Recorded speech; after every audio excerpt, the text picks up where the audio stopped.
పక్కన వాళ్ళతో అక్క అసలు ఎప్పుడెప్పుడు శుక్రవారం వచ్చిద్దామని ఉంది అక్క, అసలు నాకు ఎప్పుడెప్పుడు ఆదివారం వచ్చిద్దామని ఉంది అక్క, అసలు ఆదివారం వెళ్ళాలి, వాక్యం వినాలక్క, వాక్యం వినాలన్నా అనంత లోపలేం లేదనుకోండి. ఇప్పుడు పక్కన వాళ్ళకంటే లోపల హృదయాన్ని శోధించగలటం తెలియదు కాబట్టి, పరిశీలించగలటం తెలియదు కాబట్టి నమ్మేసేస్తారు వాళ్ళు. కానీ దేవుడు పైకి అట్లా అంటున్నాం అనుకోండి, ఊరక లోపల లేకపోతే రేపు ఎవరు నష్టపోయేది? ఇక్కడ యాక్టింగ్ బాగానే ఉంటుంది, అక్క దగ్గరికి వెళ్ళాలి, ప్రేయర్ చేయించుకోవాలి, అక్క పద్దాకులు వాక్యం వినాలి అంతా ఉంటుంది. అవునా? అక్క దగ్గరికి వెళ్ళి ప్రేయర్ చేయించుకోవాలి. లోపల చూస్తే ఏమి ఉండదు. కాదు వీళ్ళకి తెలియదు ఆ విషయం, దేవుడికి తెలుసు. రేపు అక్క ఖచ్చితంగా ఫస్ట్ లైన్లోనే ఉంటుందని చెప్పి రేపు ఆడ పోయిన తర్వాత అక్కనే ఎదుగుతుంది. అక్క ఏడ ఉంటుంది? అక్క స్వరం ఎక్కడో వినపడతా ఉంటుంది.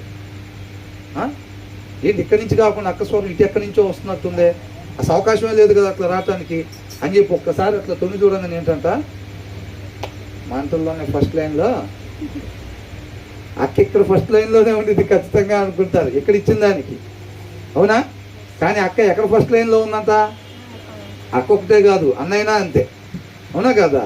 లోపల నిజంగా హృదయంలో లేకపోతే, అందుకనే దావీదు ఏమంటున్నాడు, నా హృదయపూర్వకంగా అని మాట్లాడుతూ ఉంటాడు పద్దాకల. అర్థమవుతుందండి? కాబట్టి మనం కూడా ఆ యొక్క హృదయంలో నిజంగా అలాంటి దప్పిగున్న తత్వాన్ని మనం కలిగి ఉండాలి. అర్థమవుతుందా?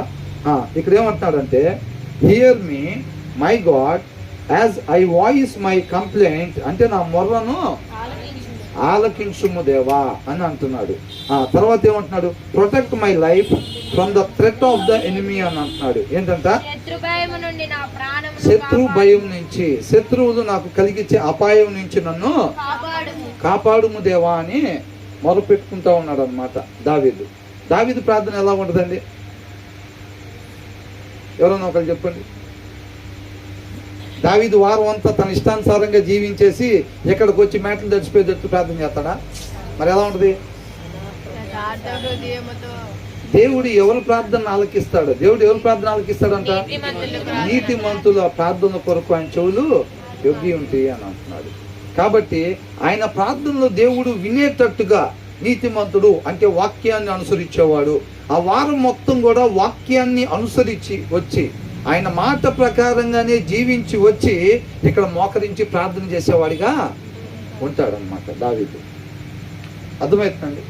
కాబట్టి తర్వాత ఏమంటున్నాడు, నా శత్రువులు నాకు కలిగించే అపాయం నుంచి నన్ను కాపాడుము దేవా అని అంటున్నాడు అనమాట. ఆ తర్వాత ఇంగ్లీష్ బైబిల్ చదవండి. హైడ్